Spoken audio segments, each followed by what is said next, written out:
Бишкектин батыш тарабында кулаган тик учактан көз жумган учкуч Жайыл Самудинов бүгүн жерге берилди. Анын зыйнаты Бишкек шаарындагы Ак Өргө колушунда өттү. Учкучту акыркы сапарга узатууга бирге кызмат өтөгөн кесиптештери, Коргоо министрлигинин башкы штабынын жетекчилиги катышты. 29 жаштагы Самудинов быйыл үйлөнмөк, 3 бир туугандын уулусу болгон. Ал Россиядагы аскердик авиациялык учкучтар окуу жайын бүтүргөн.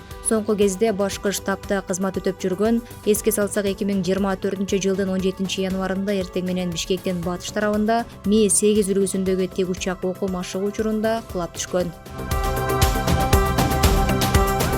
Улуттук коопсуздук боюнча мамлекеттик комитеттин басма сөз кызматы Бишкектеги Берекет Грант жана Берекет Универсал соода борборлорунун негиздөөчүсү Болотбек Бегалиев менен башкы директору Индира Абласова алдамчылыкка шек сыналып кармалганын билдирди. Мекеменин маалыматына караганда, тергөөдө Берекет Жабык акционердик коомунун жетекчилери 2017 жылдан бери ижарачыларды соода комплекстериндеги коммерциялык жайларды сатып алуу жана сатуу боюнча жалган келишимдерди түзүүгө мажбурлашкан. Алардын баасынын чарчы метри $500 $2000 чейин болгону. Мындан тышкары ишкерлерди $500 $1000 чейин көмүскө компенсация төлөөгө мажбурлашканы айтылат. Бул факты боюнча кылмыш иши козголуп, 19 январда Берекет ишканасынын негиздөөчүсү Болотбек Бегалиев жана компаниянын президенти Индира Абласова кармалып, атайын кызматтын убактылуу кармоочу жайына киргизилди. Мамлекеттик салык кызматынын кызматкерлери Ички иштер министрлиги менен биргеликте Бишкектеги Берекет Универсал соода комплексинин аймагында контрафакттык тамекини сатуу фактысын аныкташты. Мекемеден кабарлагандай, мыйзамсыз жүгүртүүдөн бардыгы болуп 8545 куту тамеки тартып алынды. Ишкерлерге карата Кыргыз Республикасынын мыйзамдарына ылайык чаралар көрүлөт. Тамеки продукцияларын мыйзамсыз сактоону жана сатууну аныктоо боюнча иш-чаралар үзгүлтүксүз негизде жүргүзүлөт.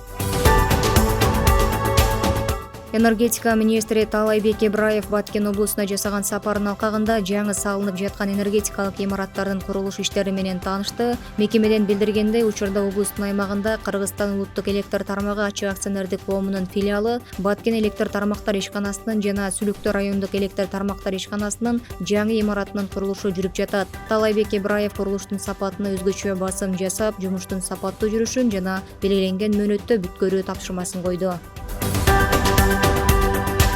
Баткен облусуна караштуу Лейлек районунун Ак Көл айылындагы Наркозу Батыров атындагы орто мектептин жаңы имараттын курулушуна капсула салынды. Иш-чарага билим берүү жана эл министри Догдургүл Кендирбаева катышкандыгын мекемеден кабарлады. Курулушу башталган 225 орундуу типтүү мектептин жаңы имараттын жалпы сметалык баасы 70 миллион сомду түзөт. Каражат республикалык бюджеттин эсебинен каржыланды. Курулуш иштерин тендерден уткан Илек Строй Групп курулуш компаниясы жүргүзөт. Учурда мектепте 31 мугалим, 11 кызматкер эмгектенет жана 284 окуучу билим алууда.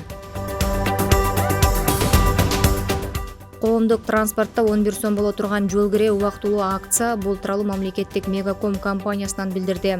Эске салсак, 30 январдан тарта Бишкекте жол кире кымбаттап, нактылай 20 сом, Тулпар картасы менен 17 сом, ал эми Мегапей тиркемеси менен 11 сом болору айтылган. Атамекендик компания бул акция убактылуу экенин белгилеп, ал 10 мартка чейин эле уланаарын кошумчалады.